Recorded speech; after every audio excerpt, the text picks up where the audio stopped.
हौला वला कुव्वता इल्ला बिल्लाहिल अलील अज़ीम। अऊज़ु बिल्लाहि मिनश शैतानिर रजीम। बिस्मिल्लाहिर रहमानिर रहीम। रब्बि इश्रह ली सदरी व यस्सिर ली अमरी वहलुल उक़दतम मिन लिसानी यफ़क़हू क़ौली।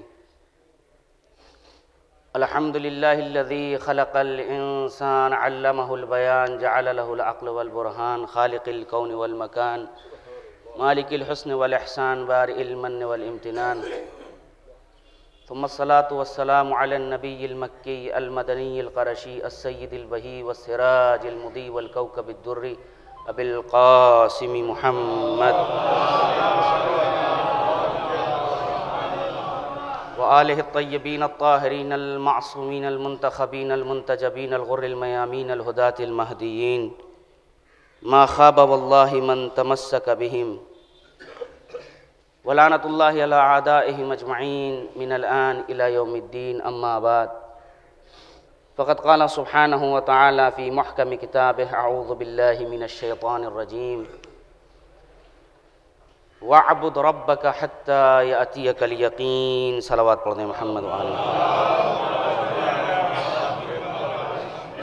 क़ब्ल इसके कि मैं आपके सामने गुजारिशात पेश करूँ, एक मरतबा सूरह हमद और 3 मरतबा सूरह इखलास की तिलावत फरमाकर मरहुमा मखबूरा रौनक जहाँ बिनते सैयद मोहम्मद मोहसिन रिज़वी की रूह को इसाल फरमा। सलावत पढ़ दें मोहम्मद व आले। हज़रात गिरामी क़द्र, पहली बार मुझको आपसे हम कलाम होने का शरफ़ हासिल हो रहा है और मेरे लिए बहरहाल एक सख्त मरहला ये है कि हमारे बुज़ुर्गान यहाँ तशरीफ़ फरमा है। मौलाना तस्दीक़ साहब क़िबला और क़िबला तशरीफ़ फरमा है, हमारे फ़रहान भाई तशरीफ़ फरमा है, लेकिन मायूस नहीं हूँ। इनके वजूद मुबारक को अपने लिए बाइसे बरकत समझते हुए इस्लाहन ख़ुद अपनी इस्लाह के लिए मुख्तसर से मारूज़ात हैं जो आपकी खिदमत में पेश करूँ। जिस मरहुमा के इसाले सवाब की मजलिस है बखूबी आप वाकिफ़ हैं, उनका ताल्लुक़ चाहे वो नानी हाल के एतबार से हो या दादी हाल के एतबार से हो, इल्मी घराने से ताल्लुक़, और सबसे उनकी खिदमात में वाक़ई जिसको आँका जाए तो कम नहीं है, वह है आपका मुद्दतों बरसों इमाम ज़ैनुल आबिदीन के ताबूत के इंतज़ामात करना वाले हुक्म दे, जहाँ तक मुझको इत्तलात मौसूल हुई।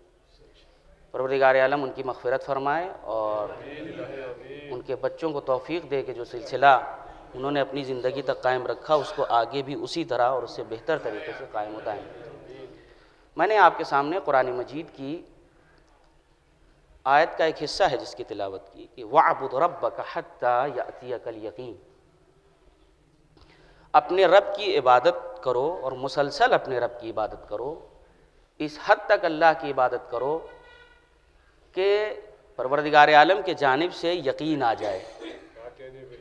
उमूमन बज़ाहिर मुफस्सिरीन ने यहाँ पर यकीन के बारे में जो तफसीर की तो लिखा कि यहाँ यकीन से मुराद मौत है, यानी मुसलसल अपने रब की इबादत करते रहो, लगातार अपने रब की इबादत करते रहो, कोई लम्हा भी ज़िंदगी का अल्लाह की इबादत से खाली नहीं जाना चाहिए, यहाँ तक कि यकीन आ जाए। ये एक अजीब चीज़ है। उमूमन हमारे यहाँ जो हज़रात उर्दू अदब से वाकिफ़ नहीं भी हैं, ज़ाहिर है तो इस वक्त मैं लखनऊ में पढ़ रहा हूँ, इल्म अदब का मरकज़ कहा जाता है, ये यकीन और मौत, ये दो लफ्ज़ें ऐसी हैं कि दुनिया मौत से घबराती है मगर यकीन से मानूस है। अगर आप देखें यूं तो दुनिया मौत से घबराती है मगर यकीन से मानूस है। और कुरान मजीद अपने लफ्ज़ों में इतना मुहतात है कि उसने मौत ने इस्तेमाल करके यकीन इस्तेमाल किया,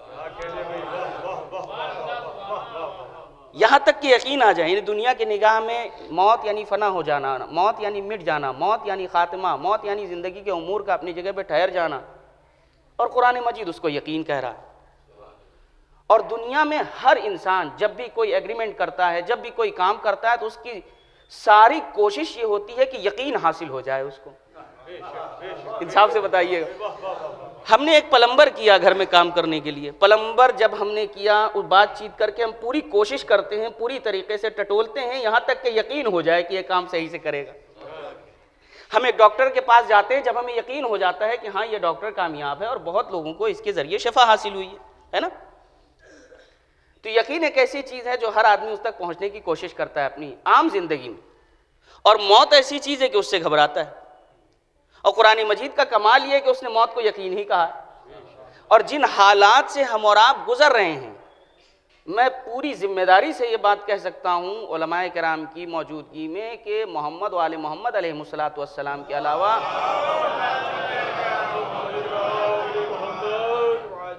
इन हालात में जिंदगी जीने का बेहतर तरीका उनसे बेहतर कोई नहीं बता सकता। सारी दुनिया खौफ व हिरास में, सारी दुनिया। पहले ये होता था एक मुल्क में जुर्म किया और दूसरे मुल्क में भाग गए, बड़े बड़े भाग गए,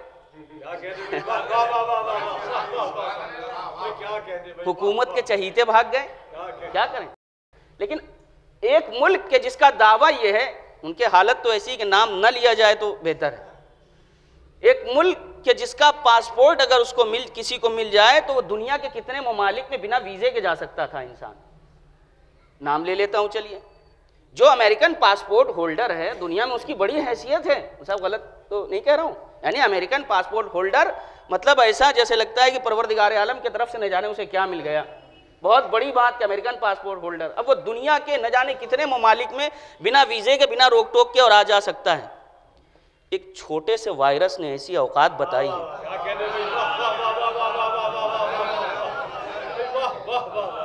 नौबत यहां तक पहुंच गई कि भूटान वाले भी नहीं पसंद करते थे कि अमेरिका वाले उस हालात में दाखिल हो जाएं। सलवात पढ़ते मोहम्मद वाले मोहम्मद।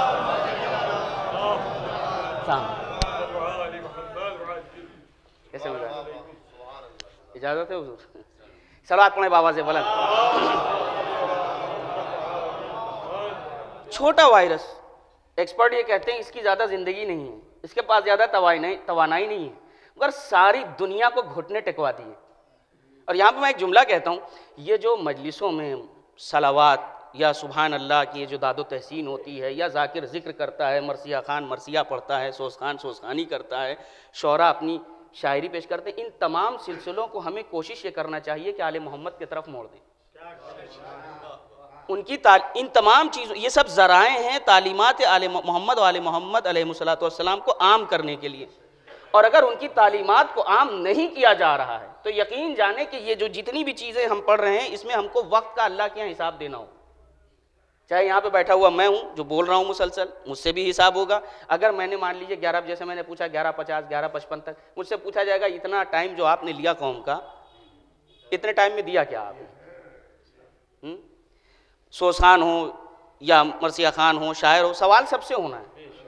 और एक सबसे बड़ी गलतफहमी हमारे दरमियान, सबसे बड़ी गलतफहमी, ये बात मैं फिर कह रहा हूँ जिम्मेदारी से कह सकता हूँ, सबसे बड़ी गलतफहमी छोटे से लेके बड़े तक वो यही है कि अभी हमारे पास वक्त बहुत है।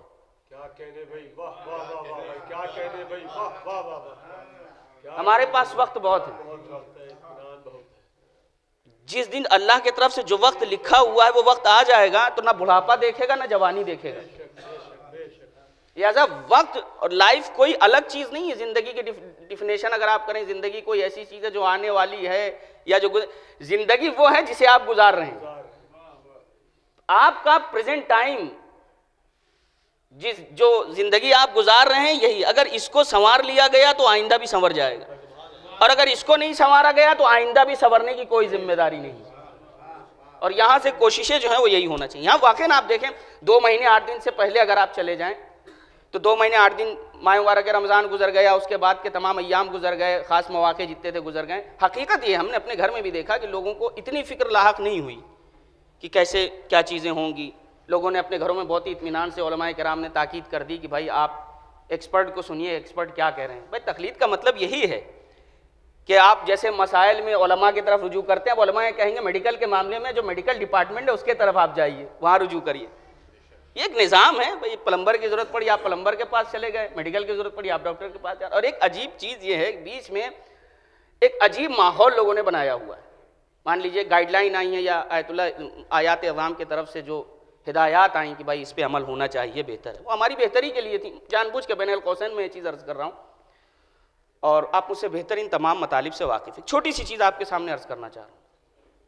ज़रूरत से ज़्यादा काबिलियत। यहाँ तक देखा गया कि बाज़ मराजे किराम ने हालात को देखते हुए ऐसा भी हुआ कि अकेले बैठे हुए और मजलिस कर रहे हैं, अकेले बैठ के मजलिस कर रहे हैं। आप सोच सकते हैं, यानी उनसे ज़्यादा कोई एहतमाम अज़ा कर सकता है? अकेले बैठ करके मजलिस अज़ा मुनाकिद है और वो मजलिस कर रहे हैं। यानी कुछ हो जाए मगर ये जिक्र। एक सवाल आपसे करना चाहता हूँ, ये शहर लखनऊ है, माह मुबारक के रमज़ान, ये जो 21 रमज़ान का यहाँ ताबूत बरामद होता है, पूरी दुनिया में मशहूर है। इस बार हालात की वजह से मोमिनीन ने सब्र हौसले से काम लिया, यकीनन शाक गुजरा होगा मोमिनीन के दिल पे कि वो ताबूत बरामद नहीं हो। आस पास कुर्ब जवार से लोग आते हैं उस ताबूत में शिरकत करने के लिए, है होता है नहीं होता है। उलमा, बड़े बड़े उलमा ज़ाकिरीन से आप सुनते रहते हैं, ज़रखेज़ ज़मीन है ये। मैं आपसे एक सवाल करना चाहता हूँ, मौला कायनात के सर पे ज़रबत लगी,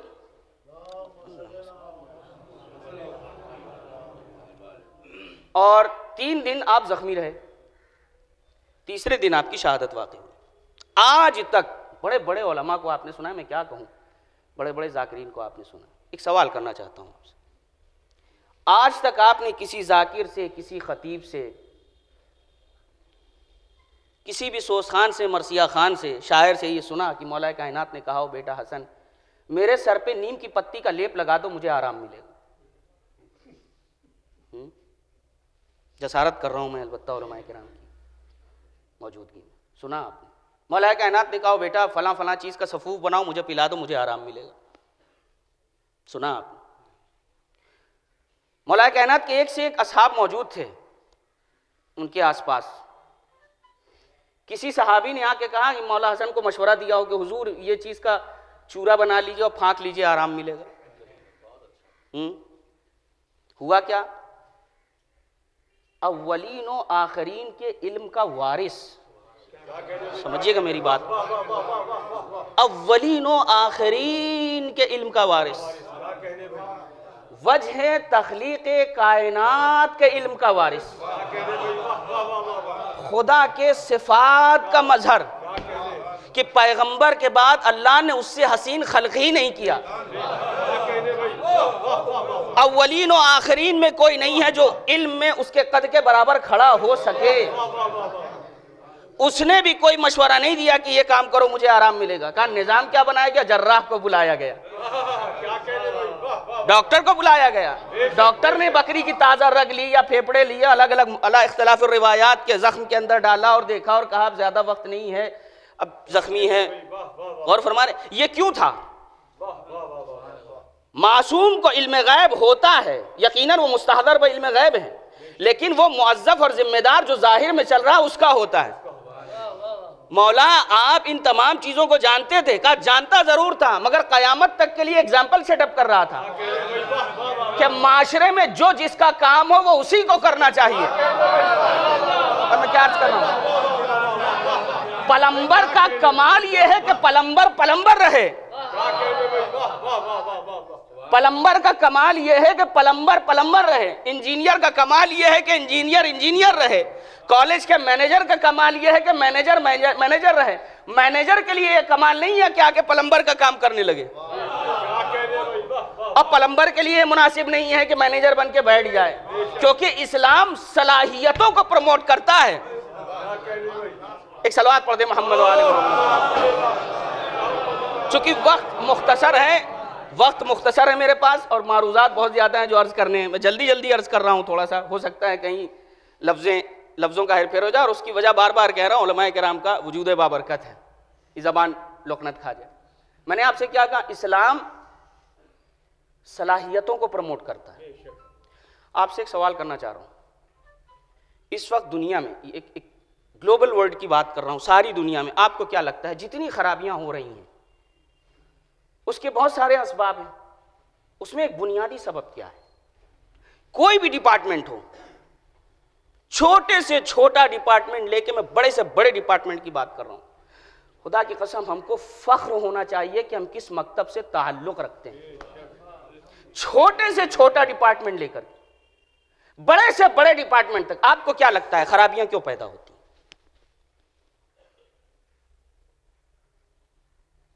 क्यों खराबियां पैदा होती हैं? खराबी पैदा करने के असबाब में एक बुनियादी सबब है हकदार तक हक ना पहुंचना। अगर मैं अपनी बात पहुंचा ले गया तो मेरा मुकद्दर, चूंकि ये तो मैं कह भी नहीं सकता कि कहाँ बैठे हैं आप, क्या सुन रहे हैं आप, वही सुन रहे हैं जो मैं सुना रहा हूं।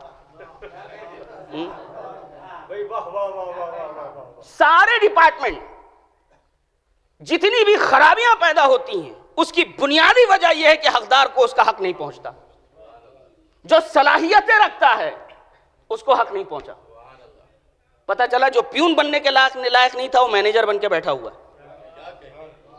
और इस डिपार्टमेंट में, मैं डिपार्टमेंट मतलब कुल्लन बात कर रहा हूं, कोई भी डिपार्टमेंट इससे खाली नहीं है। मैं जसारत कर रहा हूं, फिर कह रहा हूं मैं जसूर हूं यहां पे, और मैं माजरत के साथ पहुंचा रहा हूं इस पैगाम को। डिपार्टमेंट मतलब जितने भी डिपार्टमेंट आप सोच सकते हैं, जरूरी नहीं कि हर डिपार्टमेंट का नाम लिया जाए। कुछ चीजें पेट में ही रह जाएं और समझ ली जाए तो वही बेहतर है। सलवात पढ़ दे मोहम्मद और आले मोहम्मद पर। नहीं, पहली मजलिस है, इसके बाद तो शायद मजलिस पढ़ना नसीब भी ना हो। मैं बात पहुंचा ले गया तो यकीन जाने आप मुझे दुआओं में याद रखिएगा। जितनी भी खराबियां पैदा होती हैं उसकी बुनियादी वजह क्या है? बुनियादी वजह कह रहा हूं, बुनियादी सबब क्या है, बुनियादी कॉज क्या है, बुनियादी कारण क्या है? उसकी वजह है हकदार को जब आप हक नहीं देंगे, बेसलाहियत को लाके बिठा देंगे तो वो डिपार्टमेंट खत्म हो जाएगा। वो दीमक है, उससे ज्यादा उसकी हैसियत क्या है? आपका इम्तियाज ही यह है, इस मिंबर का इम्तियाज ये है, इस सफ़े अज़ा का इम्तियाज ये है कि ये मंसूब ही है गदीर से। मैं क्या अर्ज कर रहा हूं, ये मंसूब ही है गदीर से। और ये तमाम चीजें दर हकीकत सवाब तो है ही अपनी जगह पे, मगर इतनी बड़ी कुर्बानी सिर्फ इसलिए नहीं कि सवाब ले लिया जाए। मैं बार बार कहता हूं, अपने घर से यहां तक आने में रास्ते में कोई पत्थर मिल जाए, आपने हटा दिया, एक हज का सवाब है उलमाए किराम की मौजूदगी में कह रहा हूं। और सवाब ही चाहिए हो तो रास्ते में जाइए, कचरा चुन लीजिए, सवाब नहीं मिलेगा। नाखून काट लीजिए, सवाब नहीं मिलेगा। अपनी वजह खत्म मुरतब कर लीजिए, सवाब नहीं मिलेगा। सवाब के मामले में तो इस्लाम खदीजा जैसा मिजाज रखता है। इतनी बड़ी कुर्बानी का मकसद देखिए, इतना छोटा तो नहीं हो सकता। हो सकता है भाई, गदीरी मसलक है क्या? गदीर में जश्न मनाने का मतलब है क्या? ये मिल्लते तशय्यो, इनसे मुंसलिक अफराद सारी दुनिया में कत्ल क्यों किए जाते हैं? सबसे ज्यादा इनसे तासुब क्यों रखा जाता है? मैं कभी कभी कहता हूं, आपने भी माशाअल्लाह एक से एक लोगों को सुना है, आज तक किसी ने सुना आपने किसी जिम्मेदार ने इस मिंबर से आके कह दिया हो कि हमारे बरादरान है ये सुन्नी भाई जो हैं वो काफिर हैं? सुना आपने? पता नहीं हमसे क्या अदावत है, हमारा इस्लामी नहीं हजम होता लोगों से। हमारे बड़े बड़े उलमा बेचारे यही कितनी किताबें लिख के चले गए कि नहनु मुस्लिमून, हम भी मुसलमान हैं भाई, हमको भी मुसलमान मानिए। पता नहीं ये मरज कहाँ से मुसलमानों को लग गया कि मोहम्मद अरबी मबूस हुए थे कि काफिर को मुसलमान करें, ये जाहिल अबू जहल मबूस हुए हैं कि ये मुसलमान को काफिर कर दें। सलवात पढ़ दे मोहम्मद वाले मोहम्मद पर। हाँ, ये मबूस हुए, ये मुसलमान को काफिर कर दे, मुसलमान को काफिर कर दे। आप देखें इस चीज को, मैं जो अर्ज करना चाह रहा हूं जल्दी, फिर सारी चीजें छोड़ के मैं आपको सिर्फ बाईपास से लेके चल रहा हूं क्योंकि वक्त बिल्कुल नहीं है। गदीर से मुंसलिक है हम, और यही पैगाम है आज का मेरा। जहनों में उतार ले क्या? मैं कह रहा हूं मेरा मुकद्दर नहीं उतरा, मैं समझूंगा मेरी तकसीर, मैं अपनी बात को पहुंचा नहीं सकता। गदीर से मुंसलिक हैं आप। गदीर में हमारा जितनी भी चीजें हम करते हैं बड़ा एहतजाज है। क्यों? हम कहते ये हैं कि भाई गदीर में जब पैगंबर इस्लाम नस्ब करके गए हैं, वो कि जो मुस्तहक था, तो उसके बाद क्यों आपने एक नई बॉडी बना ली? नाम लेके जायका क्यों खराब करूं? यानी गदीर के पैरेलल आपने पार्टी बनाई क्यों? भाई यही तो एहतजाज है आपका, इतने साल से जो एहतजाज चल रहा है यही तो एहतजाज है। अच्छा, अभी माजी करीब में एक मसला ऐसा हुआ, अफसोस तो हुआ, जाहिर है कि किसको अफसोस नहीं होगा कि खाने खुदा मुनहदिम कर दिया जाए? कौन बदबख्त होगा कि एक मस्जिद हिंदुस्तान में ताराज कर दी गई, मिसमार कर दी गई, उसका मुद्दतों मुकदमा चला और फैसला आया तो ऐसा जैसे खोदा पहाड़। फैसला बड़ा अजीब था मुझे, अजीब फैसला था। यानी एक तरफ हिंदुस्तान की अदालत उज़्मा, सुप्रीम कोर्ट ऑफ इंडिया, तस्लीम कर रही है कि यहां कोई मंदिर नहीं था। यहां कोई मंदिर, अब होना क्या चाहिए भाई? जब कोई मंदिर नहीं था तो खारिज है, मस्जिद बनाने देगा। मंदिर नहीं था मगर बनेगा मंदिर।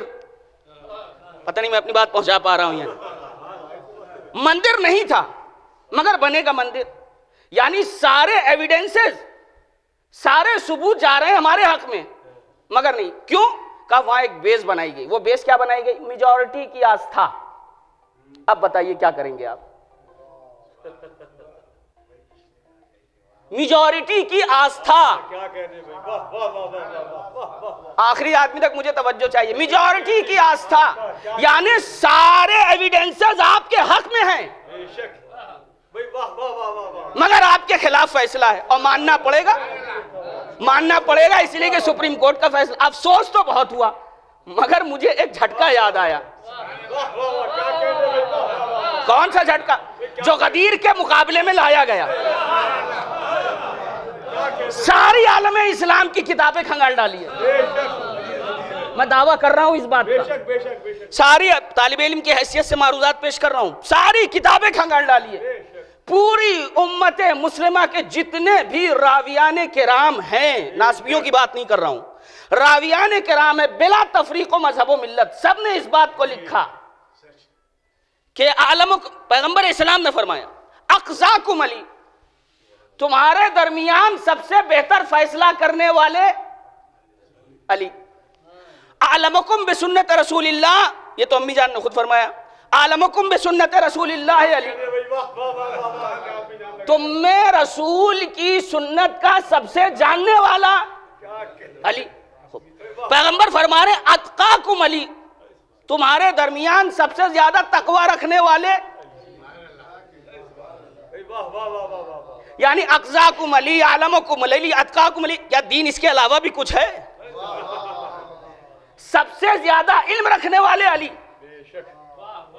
सबसे ज्यादा ज़ुहद व तकवा रखने वाले अली, सबसे बेहतर फैसला करने, फैसले से फैसला टकराइएगा, महजूज होंगे।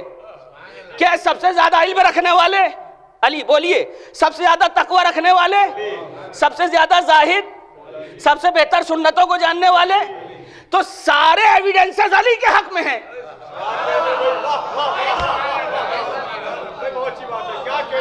सारे एविडेंसेस, शिबली साहब ने भी लिख दिया इस चीज को, सारे एविडेंसेस अली के हक में हैं, मगर हुआ क्या? का मेजॉरिटी की आस्था,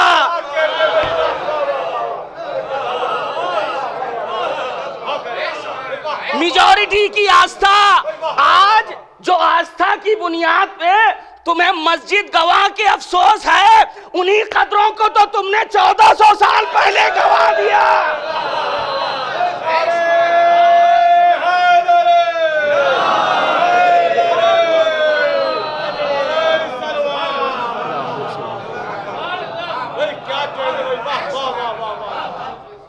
सब कुछ अली, यानी वही फैसला हो गया कि मंदिर नहीं थी मगर बनेगा मंदिर। सामने वाले की हैसियत यह है कि वो कुछ नहीं है मगर शौक है अली के मुकाबले में आने का। हमारा तो कोई इख्तिलाफ नहीं है। हमने तो अली को इसलिए नहीं माना कि नबी ने अपनी मर्जी से लाके पेश कर दिया हो, हमने तो इसलिए माना जिसका कलमा पढ़ा था उसने बनाया है। और मैं क्या कहूं, अल्लाह ने उसको इतने कमालात दिए हैं, इतने कमालात दिए हैं कि नंबरों का घटाने वाला खुद कह रहा है, या अली अरा लका मजदन ला युजलबु हमदहु में बदहिन। ऐ अली, दुनिया की हजारों फजीलतें ऐसी हैं, हजारों फजीलतें दुनिया की ऐसी हैं कि एक बार बयान कर दो तो दोबारा पुरानी लगने लगती हैं। वकुल्लुल हम्द बिमदहिन मजलूबु, मगर या अली क्या करूं, पता नहीं अल्लाह ने आपको कौन सा कमाल दिया है कि दुनिया आज तक तेरी एक फजीलत का हक ना अदा कर सके। या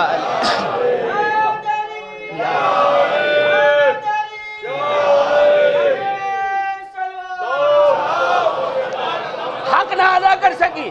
और इन्हीं का कसीदा ऐनिया, जो हजरात नजफ अशरफ गए, अल्लाह सबको ज़ियारत नसीब करे, इन्हीं का कसीदा ऐनिया मकतूब है मौला कायनात के रोज़े पर।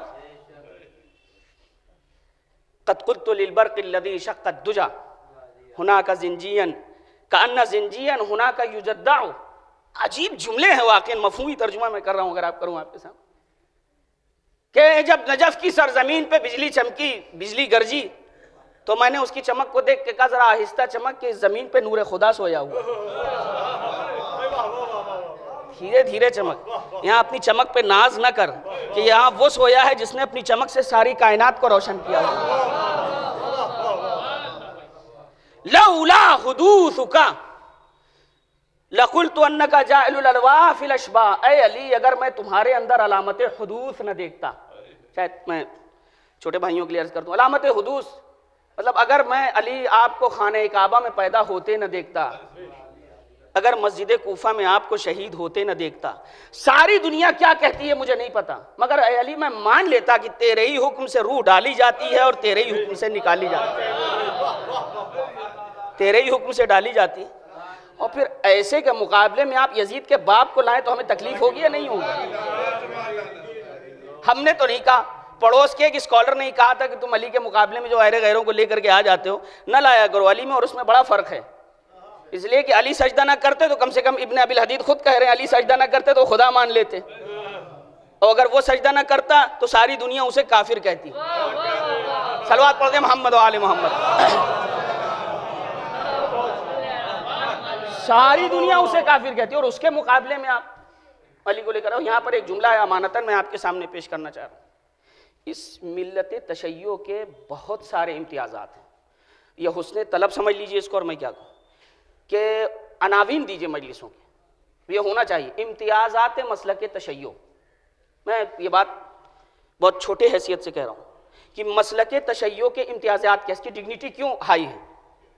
ये बात मैं, हालांकि ये सेमिनार का मौजू है, वाकई अगर आप देखें इस चीज़ को गौर करें, मिल्लत तशय्यो से तासुब की बुनियादी एक वजह ये देखिए, और जो मसालिक है हमारा उनसे कोई इख्तलाफ नहीं, जो फ़िक़्ह पे अपने अपने एतबार से अमल करें, लेकिन मेयार वही होगा जो अबू सईद खुदरी ने बताया कि जब अबू सईद खुदरी जलीलुल क़द्र साहबी से पूछा गया कि पैगंबर के बाद आपको कैसे पता चलता है कि आप सही हैं या गलत, तो वो कहते हैं मैं ये देखता हूँ अली कहाँ है,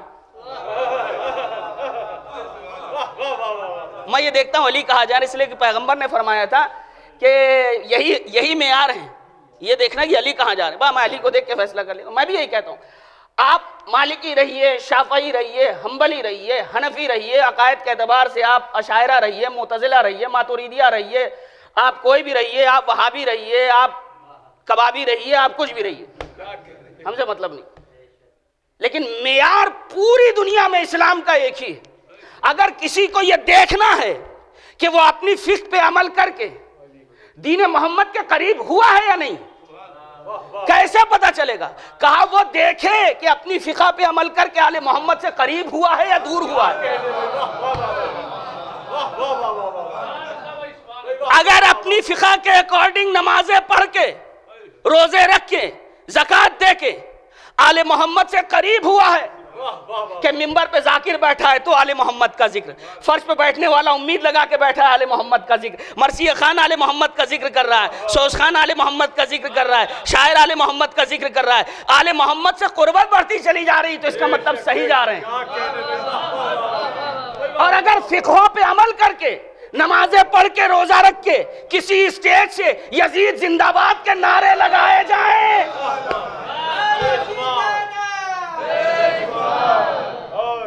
तो इसका मतलब यह है, अच्छा ये जो नारे लगाए गए इसकी बुनियादें इसी सरजमीन से हैं, कहीं और से नहीं है। सलवात पढ़े मोहम्मद व आले मोहम्मद। ये ज़माना ऐसा है कि यहाँ पर बाहरी दुश्मन भी है, अंदरूनी हरम भी दुश्मन है, दोनों से होशियार रहिए। बाहरी दुश्मन भी, अंदरूनी दुश्मन भी। और खुदा की कसम ये बात तो मैं पूरी जिम्मेदारी से कह सकता हूँ, इस्लाम को जितना नुकसान, इस्लाम क्या किसी भी मिशन को अलल उमूम जितना नुकसान घरेलू दुश्मन पहुंचाता है, इसीलिए हमारे यहाँ मसल कही जाती है कि घर का भेदी लंका ढाई। खुदा की कसम अफसोस होता है, लरस जाता हूँ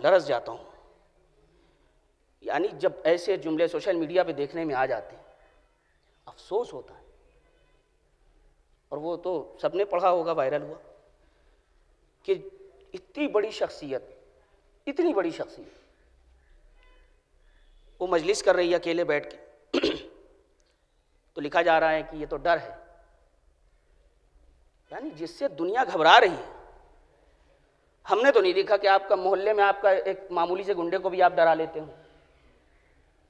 आप इंसाफ से, मैं नाम नहीं ले रहा हूं ताकि कोई हसासियत ना हो, आप इंसाफ से बताएं मुझे इस वक्त हालत हाजरा में, करंट अफेयर्स में आप देखें तो आपको क्या लगता है वो कौन है कि जिससे दुश्मनाने इस्लाम घबरा रहे हैं?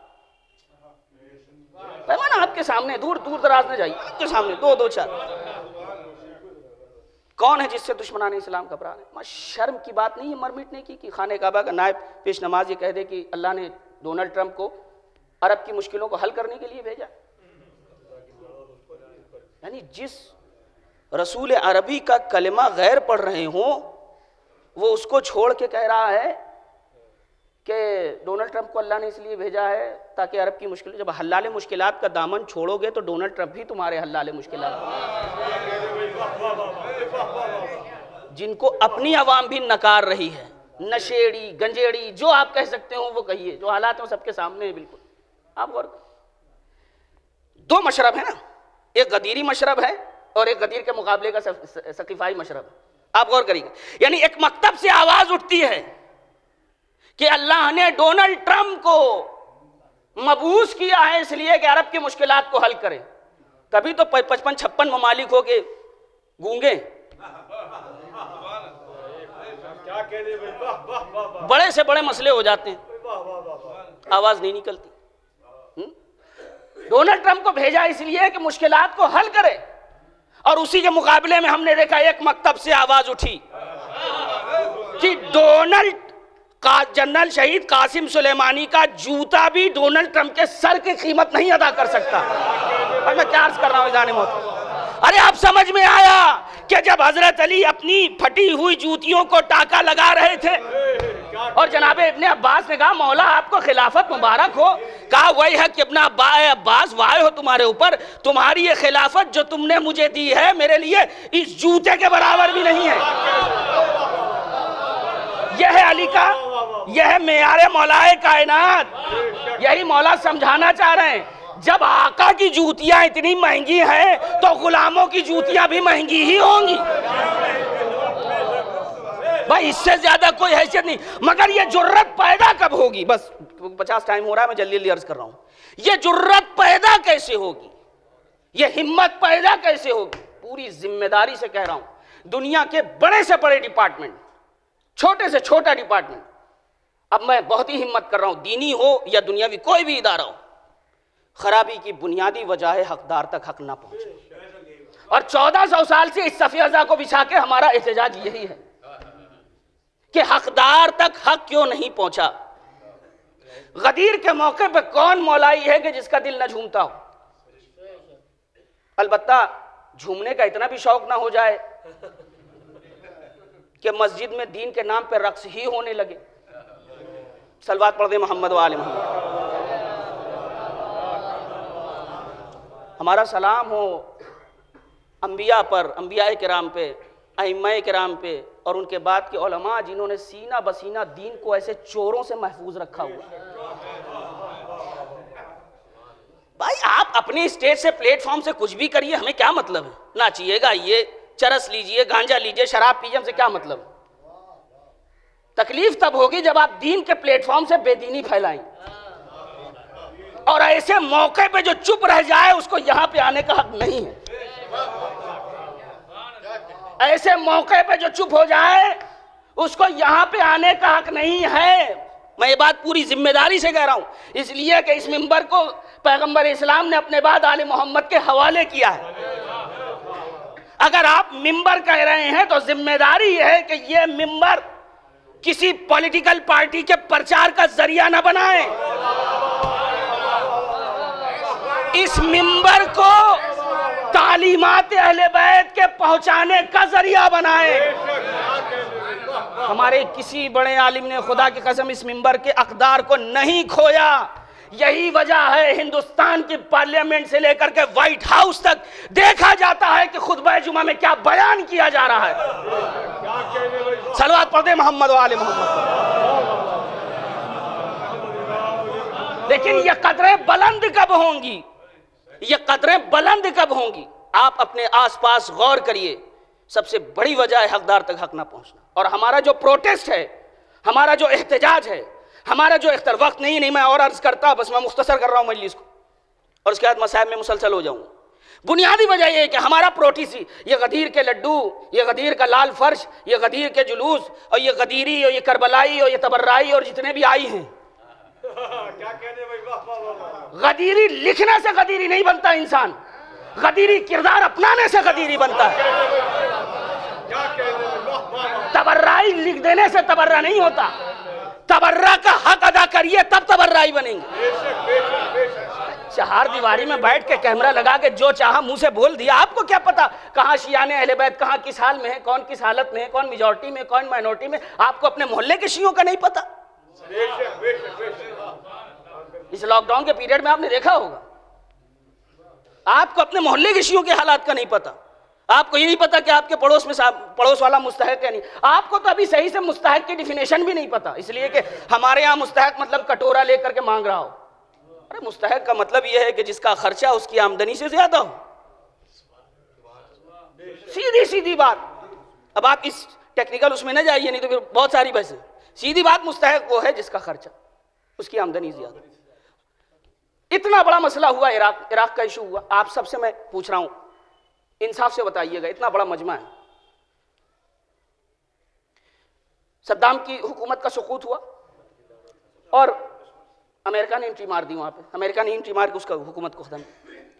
आप मुझे किसी भी जिम्मेदार मर्जा और आलिम का, मुझे कितना जुल्म किया है सद्दाम ने अपने पीरियड में।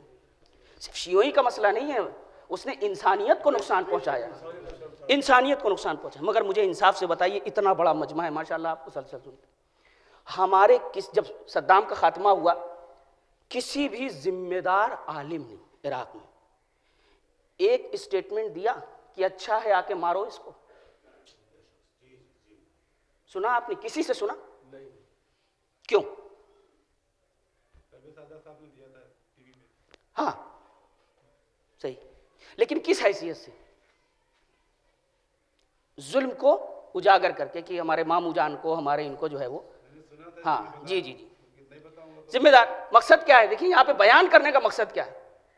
बयान करने का मकसद सिर्फ ये है कि कौन हमारे शिया कहाँ किन हालात में है नहीं पता। मैं मरकजियत, जहाँ हमारी मरकजियत, मैं उनकी बात करूँ। कोई स्टेटमेंट नहीं दिया, उनको पता था ये भी जालिम हो, आने वाला भी जालिम। भाई किसकी हिमायत में बयान देंगे आप? जो जा रहा है वो भी जालिम, जो आ रहा है वो भी जालिम। ना इनकी हिमायत ना उनकी हिमायत। हाँ, जब मरजइयत को, जब शियों के मरकज को अपनी कुव्वत दिखानी हुई, अली के गुलामों को जब अपनी ताकत दिखानी हुई, उनको जब इजहार कुव्वत करना हुआ, जब उनको बताना हुआ कि हम गदीरी हैं, तो औकात भी याद दिला दी। जिसके लिए दुनिया ने कहा कि 40 साल इराक को इस मुश्किल से निकलने में लगेंगे, 3 से 4 साल के अंदर उस फितने का खात्मा कर दिया। लेकिन यह कैसे होगा? जब तक हकदार को हक नहीं पहुंचाया जाएगा, दीन की कदरें बुलंद हो ही नहीं सकती। क्योंकि आपके मसलक का इम्तियाज क्या है? इम्तियाज ही यही है कि यह मुंसलिक है गदीर से। ये गदीर के लड्डू, ये गदीर की दावतें, ये गदीर के फर्श, ये गदीर की नजरों न्यास खूब करना चाहिए। मगर गदीर का हक अदा कब होगा? गदीर का हक अदा तब होगा जब आप गदीर को अपने अंदर में उतार ले। आपके अमल में गदीर नजर आना चाहिए, आपके हर विभाग में गदीर नजर आना। क्या मतलब? गदीर का हक अदा ही तब होगा जब जबान पे लड्डू रखिए मगर हकदार को हक दीजिए, हकदार को हक दीजिए। शायद मैं अपनी बात वाज़ेह नहीं कर पा रहा हूं और मैं अपने छोटे भाइयों के लिए वाज़ेह कर रहा हूं। क्या गदीर का हक अदा ही तब होगा? आप सैकड़ों हजारों अंजुमनें बना लीजिए, मगर अंजुमन का सदर वही बने जिसका सदर बनने का हक हो। अंजुमन का सेक्रेटरी वही बने जिसका सेक्रेटरी बनने का हक हो। मुसल्ले पर वही खड़ा हो जो किरदार अपना बाकी रख सकता हो। इस मिंबर पर वही बैठे जो गलत को गलत कह सकता हो, सही को सही कह सकता हो। सलावत पढ़ दे मोहम्मद व आले मोहम्मद।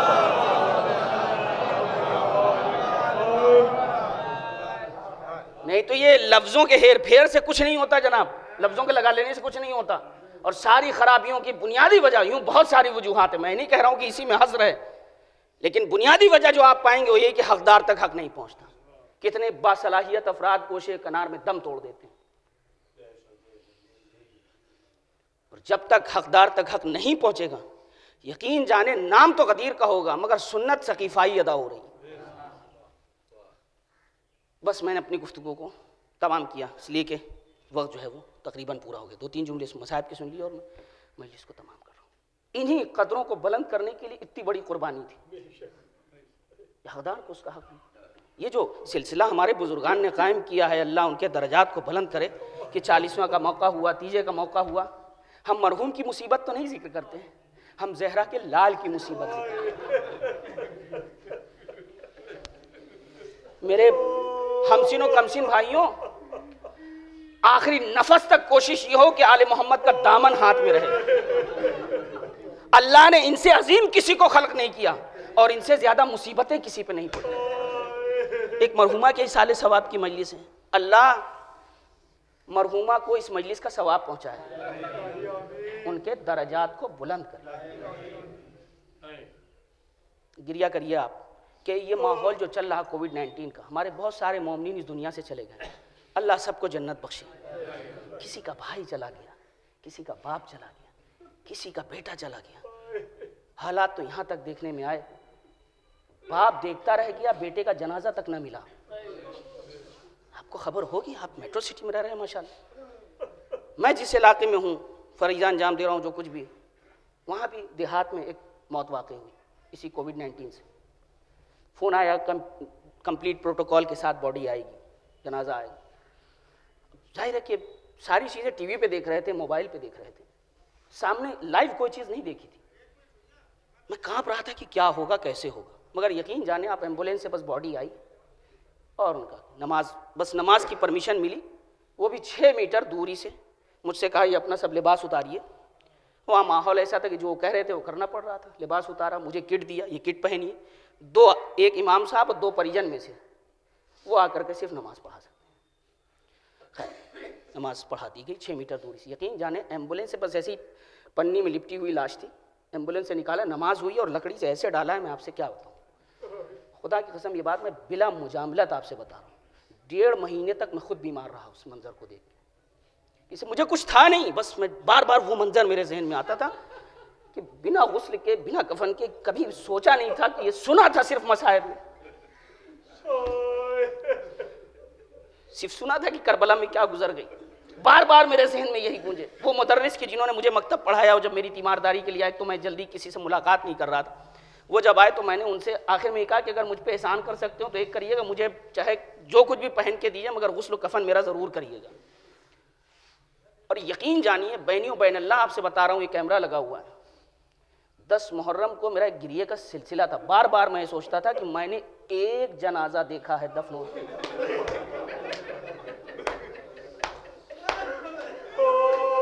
मैंने एक जनाजा दफन होते हुए देखा, 1.5 महीने बीमार रहा। हाय मेरा बीमार इमाम सैयद, अल्लाह रे शहजादी ज़ैनब तेरा हौसला, ए ज़ैनब तेरे जिगर को हमारा सलाम, ए औनो मोहम्मद की माँ तुझको हमारा करोड़ों दरूदो सलाम, ए अब्बास की वफादार बहन, अरे तुझ पे हमारा सलाम हो। हम एक जनाजा न देख सके, वो चाहने वाली बहन अपने भाइयों का जनाजा देखती रही। अजरुकुम अल्लाह, अजरुकुम अल्लाह। खुदा आपको किसी गम में न रुलाए सिवाय गमे मजलूम करबला के। शेख अब्बास कुम्मी ने अजब रिवायत नकल की, खुदा मग़फ़िरत फरमाए। शेख अब्बास कुम्मी कहते हैं कि मौलाए कायनात ने एक कनीज़ हिबा की अपनी बेटी ज़ैनब, अफ्रीका से ताल्लुक़ रखती थी, आदाब पर्दा से वाकिफ़ नहीं थी, आदाब पर्दा से वाकिफ़ नहीं थी। जब वो घर में आई तो उसने कोशिश किया मगर सर का कुछ हिस्सा खुला रह गया। शहजादी आगे बढ़ी और बढ़ के उसका पर्दा मुकम्मल किया और अली इसको हसरत से देखते रहे। अब यहाँ पर रिवायत खामोश है, रिवायत खामोश है, मगर शायद हसरत की वजह यही रही हो, ए बेटी आज कनीज की बेरदाई बर्दाश्त नहीं है, हाय कूफा और शाम का बाजार, सैदानियों का बेमकना हो चादर जाना। अजरुकुम अल्लाह, खुदा आपको किसी गम में न रुलाए। बस 2 जुमले और सुन लीजिए, मैं मजलिस को तमाम कर रहा हूँ, 2 जुमले बस, वो मजलिस तमाम। दरबार में शहजादी दाखिल हुई। जो हजरात सीरिया गए हैं, मैं नहीं समझता सीरिया से ज्यादा कहीं और दिल दुखता होगा किसी अज़ादार का। अल्लाह जो गए हैं खुशा नसीब, जो नहीं गए अल्लाह उनको नसीब करे। अगरचे रास्तों में इख्तलाफ है कि किस रास्ते से शहजादियाँ गुजारी गई, मगर जो रास्ता मशहूर है सूकुल हमीदिया, आप गए हैं, आप उनसे पूछिएगा कि वो रास्ता तुम कितने मिनट में पार करके दरबार पहुंच जाते हो। मुश्किल से पैदल अगर आप चलेंगे तो 10 से 15 मिनट, और आप उस रास्ते को पार करके दरबार में पहुंच जाएंगे। मख्तल के मुताबिक 72 घंटे सैदानियां खड़ी रही।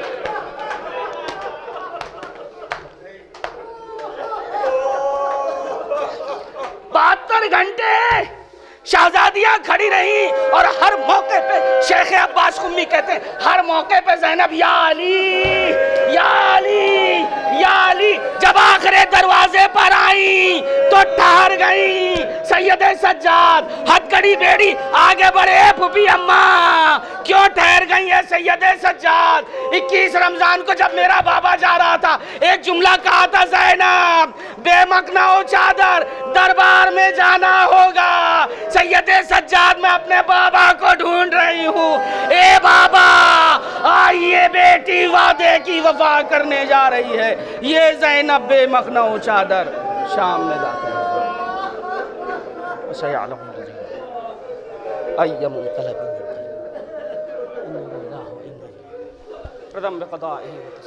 इलाही बिहक़्क़ि ज़हरा व अबीहा व बअलिहा व बनीहा व सिर्रिल मुस्तौदअ फ़ीहा वल अदद अल्लज़ी अहाता बिहिल। परवरदिगार तुझे वास्ता है मोहम्मद आले मोहम्मद, हमारी से इबादत को कबूल फरमा। अल्लाह जहाँ जहाँ भी शियाने हैदर कर्रार, उनकी जान माल इज़्ज़त आबरू की हिफाजत फरमा। परवरदिगार मरहुमा को जवार मासूमीन में जगह इनायत फरमा, उनके गुनाह ने सगीरा गुनाह ने कबीरा की मग़फ़िरत फरमा। अल्लाह हम सबको सीरत अहले बैत अलैहिस्सलाम पे चलने की तौफ़ीक़। अल्लाह हमारे तमाम मरहुमीन की मग़फ़िरत फरमा। जो बेरोज़गार उनको रोज़गार इनायत फरमा, जो बरसर रोज़गार हैं उनकी रोज़ी में बरकत इनायत फरमा। बार-ए-इलाहा बहुत ख़राब दौर है, हमारे जवानों को, हमारे बुज़ुर्गों को, बल्कि तमाम आलम इंसानियत कोविड-19 से महफूज फरमा। जो जवानान मज़ारात की हिफाजत कर रहे हैं, अल्लाह उनकी जान माल इज़्ज़त आबरू की हिफाजत। बार-ए-इलाहा मराजे इकराम की हिफाजत फरमा। बेहतरीन दुआ ये कि बार इमाम के ज़ुहूर में ताजील फरमा, उनके असहाब व आवान में हम सब का शुमार फरमा। रब्बना तक़ब्बल मिन्ना इन्नका अंतस समीउल अलीम व तुब अलैना इन्नका अंतत तव्वाबुर रहीम।